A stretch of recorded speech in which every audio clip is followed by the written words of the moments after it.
Have you ever noticed that some people seem to have the Midas touch while other people do not?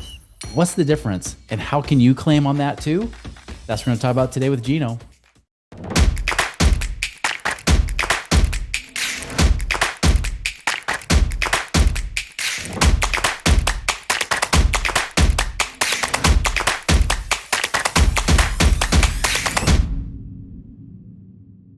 Hello, my fellow Ripplers. This is Chris Miles, your cash flow expert and anti-financial advisor. This show is for you. You've worked so freaking hard for that money, and you're now ready for that money to start working harder for you today. You want to become work optional, where you work because you want to, not because you have to, because you have enough passive income coming in to cover all your family's needs. But you're not just doing this to get rich or live a rich life or have FU money, right? It's not about that. It's about the fact that not only can you bless your family's life, but you can create a ripple effect through the lives of others, because the more money you have, the more you can bless more lives. That's the ripple effect I'm here to create with you guys today. Thank you for tuning in. You guys have been binging. And of course, thank you again for sharing it with other people as well. We've been able to help so many people because of wonderful people just like you. If you haven't done so already, you can actually follow us on social media. If you just look up Money Ripples or Money Ripples with Chris Miles on Facebook, Instagram, TikTok, or any of those other places, LinkedIn, or whatever it might be, definitely be sure to follow us there today. I'm bringing on a special guest with us today, Gino Barbaro. Now, Gino, the thing you got to understand is not only is he a real estate investor, but he's been a successful real estate investor for many years. The guy has like nearly 2,000 doors, $450 million of real estate. But despite all of that, despite having a successful company, he's got Barbaro360.com we'll talk about as well. He's got a beautiful wife and 6 kids. I mean, between him and I, like we pretty much want to create an African village between the two of us, with all of our kids. And so, I mean, he's an amazing man. But the big thing that we want to talk about today is, why is it so many people struggle with money? Why is it that we have stories that we bring with us, sometimes from childhood or from our own parents, that affect us in adulthood that could possibly be costing us all of our freedom, no matter anything that we learn about, whether it's on this podcast or anywhere else? What is it that hinders us? What keeps us from making more money? What keeps us from actually becoming wealthier than we probably could become? That's what I want to talk about with Gino today. So, Gino, welcome to our show. Chris, I thought you were going to pronounce my last name Barbaro, as a true Italian. Yeah, exactly. Like I said, I can sing a little opera later if you'd like. But the question that you posed in the beginning, and listen, that was a great hook. Because for me, starting out as the pizza guy, starting out in a small business, starting out with a family that really valued saving and the scarcity mindset and being protective of money, I grew up with that. That was what I call my money blueprint. That was what I call my relationship with money. So as I started to accumulate money, money didn't make me any happier. Yeah. I was actually fearful that I'd lose the money that I had. So I know that we talked before we hit the record button that we'd really like to get into the relationship with money, that you, as you're listening to this, what is your relationship with money? Have you even asked yourself that question? Have you even looked back into your past and heard about money being spoken into your household? Unfortunately, Chris, most people don't even speak about money to their children. It's like a taboo topic. That's one of the last taboos in society, is money. And I'm not talking about finance. 1 + 1 is 2. Anybody can, do financial planning. It's not rocket science. But why do so many people fail at actually planning their finances? That's what I think we should really hammer on the show today. Totally agree. I say it on the show all the time that the easy part with money and investing is the strategy. The harder part is being in the right frame of mind, the right mindset to be able to make those strategies work, right?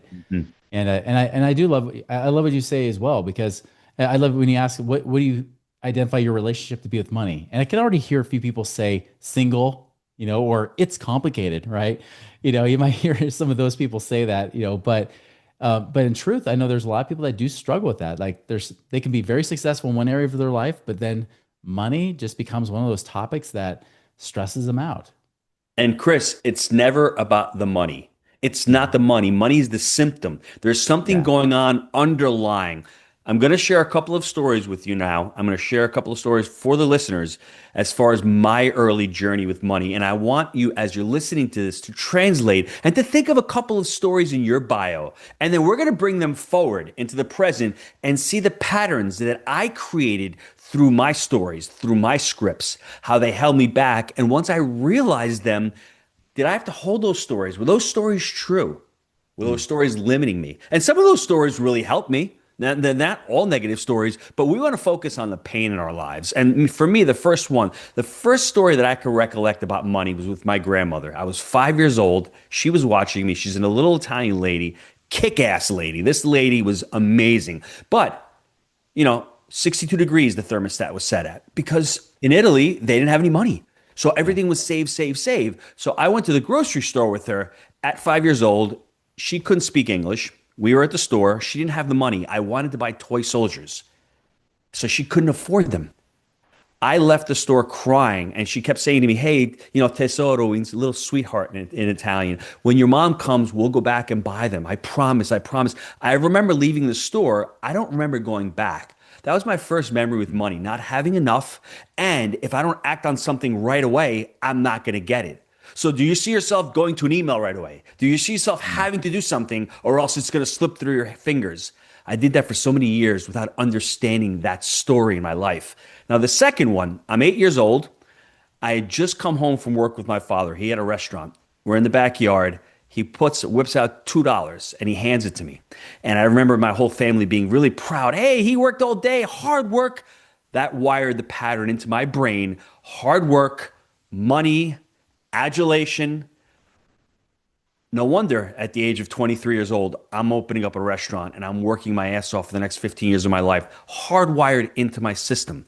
Now, as you're listening to this, I want you to think of some of the stories that resonate in your life. I've heard such sad stories as I went to the store with my mother and I was going through the grocery aisle and she was counting how much she could afford. As an 8-year-old child, that's trauma. That's money trauma. You bring that into your adulthood. So you're saying to yourself, I'm 46 years old. I've got a net worth of $34 million and I'm still penny pinching. Why is that? Do you have to do that? You're doing that unconsciously. And once again, this is not a judgment on anybody. I'm just trying to make people understand the relationship with money because I still struggle at times. I've got more than enough money not to worry about what the water bill is every month, but I still look at it. I still get a little angry when my kids waste things because I saw my mother and my father struggling. When they went out and spent $200 on a tennis racket, I valued that tennis racket.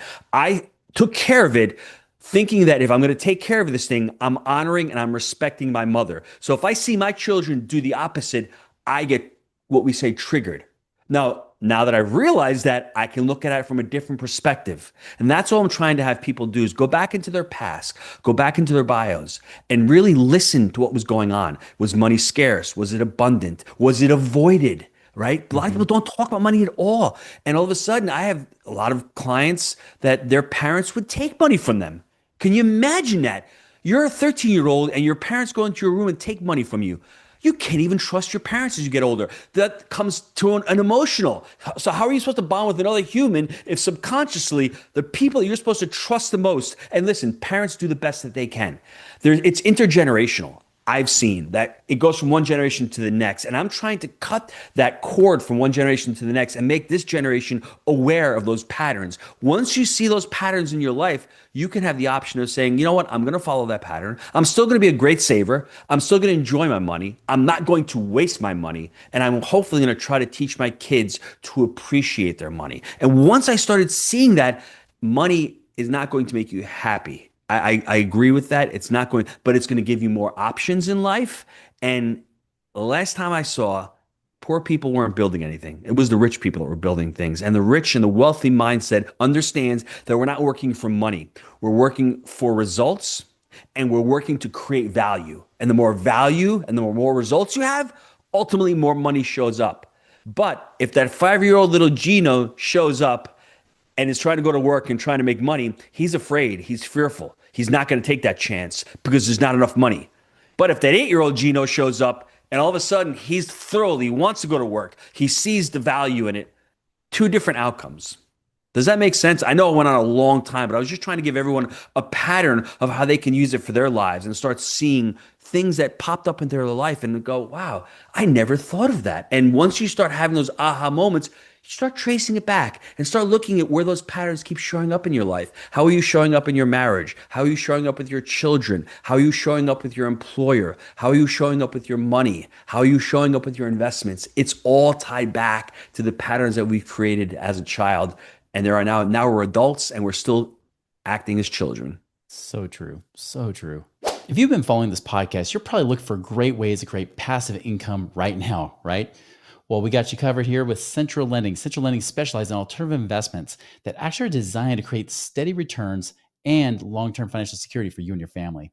Now, they prioritize transparency. They love, building those strong relationships, giving you that confidence and peace of mind, knowing that you have your money working harder for you, so you don't have to work so hard for that money. You want to learn more how to do that? Go to centrallending.com and check out what they've got today to create your passive income and wealth creation right now.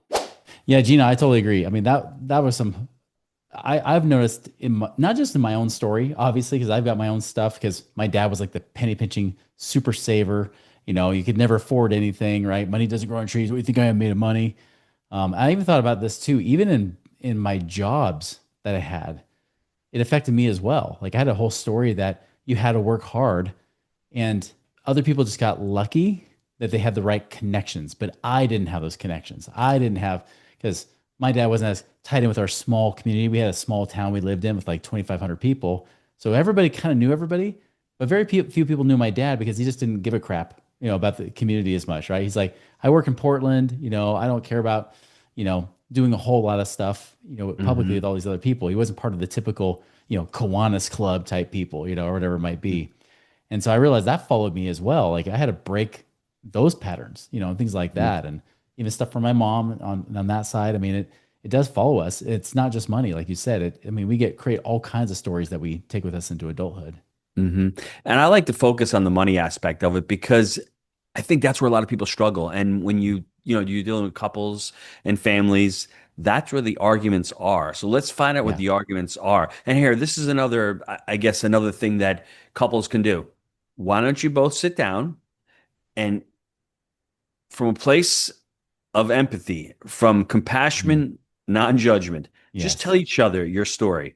My story is wildly different than my wife's, and we've only done this a few years ago. She came from a single mother. Money was of no thought to them. They were just barely putting food on the table. Her mom went to work, had two different jobs. Whereas I came from a middle class background where we had a business, we valued money, we talked about money. Mom made a couple investments in real estate. So obviously, when we get married, we have totally different views on money. And the arguments Yeah. were, hey, I need to save because I've got to put my kids through college and I've got to put I've got to pay for braces and this and that. And she's sort of like, we'll figure it out. And I'm like, Mhm. no, we don't figure it out. So I was the planner and she was the winger. And if you don't understand, well, that's how she was raised. And that's what her relationship with money is. You're going to continue to have these arguments and continue to fight about money when if you can just realize where you're from and then try to have an understanding. And both of us need to work on our what we would call money archetypes or our money personas because both of them, there's flaws in both of those plans.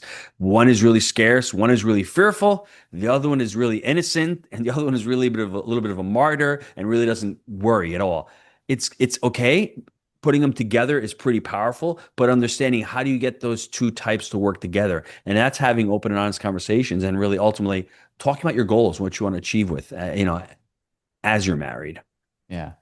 And do you have like a way for people to figure out what archetype they are as they're having this non-judgmental discussion? Yeah, great question. I mean, I do have my book, Happy Money, Happy Family, Happy Legacy. There's 5 personas there. But if you want to learn more about archetypes, just go to the moneycoachinginstitute.com. Right now, I'm working with a lady named Deborah Price. I forgot her last name. Funny, Price, money coaching. My Yeah. my 10-year-old always reminds me of that. But it's interesting because she's actually certifying people. She's been doing this for over 25 years. And what I love about her process is she's not really a therapist and she's not really a life coach. She's Mhm. blended the whole thing together to me beautifully because I think therapists sometimes tend to stay in the past too often and too long. Yeah. Life coaches tend to say, let's just take a look quick back there, but let's figure out what we got to do, in the future. I like her process where you do go back, you acknowledge the past, you look at your bio, you look at your history, you figure out what's going on there, you look at the patterns. Let's bring them to the present. Let's work on them today, what's going on. So if you can at least release that, at least if you can heal from some of that, work on some of that, then you can create a plan going forward. And that's what I love. I mean, that's really what I fell in love with of the process. I did a lot of coaching. I had therapy, and I'm like, therapy's great, but I don't want to get stuck and I don't want to keep rehashing my problems for the next year and a half. I want to get solutions from that. How do I move forward with Yeah. this? And she's got a great process. It's about asking questions, it's about sitting there, it's about acknowledging what happened. But then again, okay, what's the next step? And that's what I love about the process.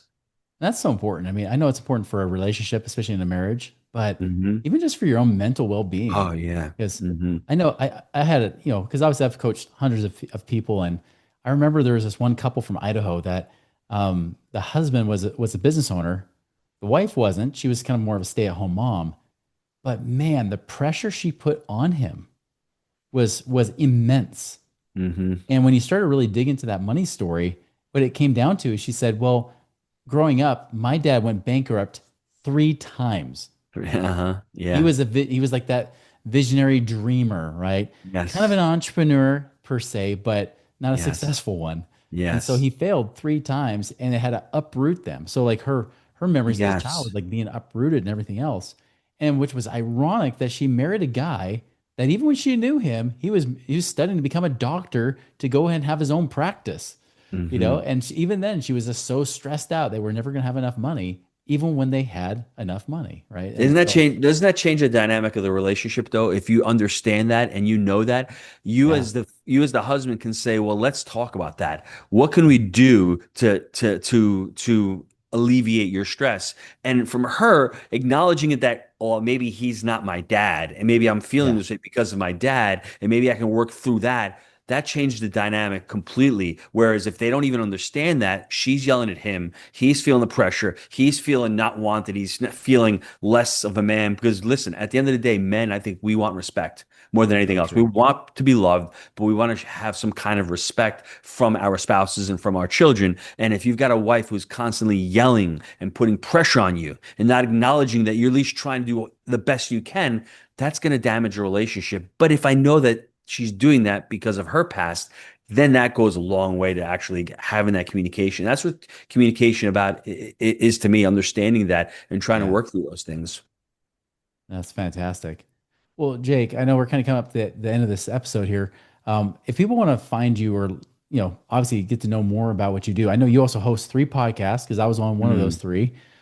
What's the best way for them to follow you, find you? I would just go to jakeandgino.com. That's where, if you want to learn about multifamily, we've taught hundreds of students to close deals in real estate. But before you do that, just go to Barbaro 360. It's Barbaro 360.com and check out the coaching that I have there. I'm doing a lot of this money coaching because I don't want somebody to go into a business or go into an investment without understanding their money persona, without understanding their money bio, without understanding the investment itself. Is that the right investment? That if you're a risk averse person and you're trading Bitcoin, is that really going to be good for you? Understanding the Yeah. psychology of money and the relationship you have with money is to be able to build that financial, as we say, that financial foundation. And once you have that, then you can start selecting, okay, now this is what I should be doing with my money, saving a part of it, and then the other part, where do I need to invest it? Oh, I love it. Well, guys, we'll put that in the show notes there. Obviously, the barbaro360.com. We'll put that there so you guys can follow him as well. And of course, check out the Jake and Gino show too, which I think I'm going to be aired on at some point as well. Soon, So, yes. last question for you, and this is obviously the Money Ripples podcast, and I know what we're talking about is kind of fitting, but naturally we like to talk about the why, right? The why behind what makes you tick. In this case, when it comes to a ripple effect, for you, Gino, what do you feel is your ripple effect? What do you feel is what you offer to the world or what you're here to do, your calling, if you would call it that? It's interesting, Chris, because it does change over time. Hmm. When you're younger, you're all about yourself. You're trying to trying to make a name for yourself. You're trying to become financially free. I mean, at least that was my story. And I know a lot of entrepreneurs who are in our community, that's what they strive for. But Yeah. as you get older, you start finding out what you're passionate about. For me, it's really passionate about helping others, about seeing that, hey, you know what? What's the quote? The quote in the Bible, love thyself as thy neighbor. Well, that Mm. presupposes that you love yourself. And a lot of us, we just don't love ourselves. There's a lot of little self-loathing going on. There's a lot of lower self-esteem issues.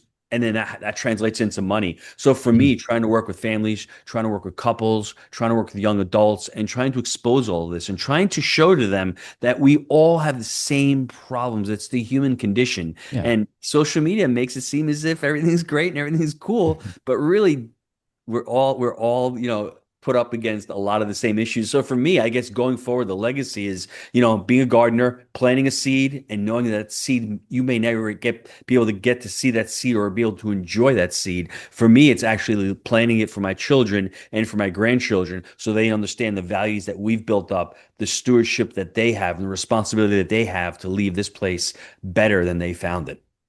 I love that. Yeah. That's the legacy I talk about on the show all the time, right there. Mhm. You know, Yeah. but that's a great mission. I love that, Jake. Or sorry. I love that, Gino. That's awesome. So, well, thank you so much for joining us today. I mean, Gino, you've been awesome, and that's great. Great advice. Everybody, I mean, when Gino was saying, to sit down, especially if you're married or you're in a partnership, sit down, talk to each other and understand each other, right? Like really understand like where you're coming from with your money stories. That's a great place to start. You might find out some of your biggest obstacles have nothing to do with the amount of money you have or where it's being invested.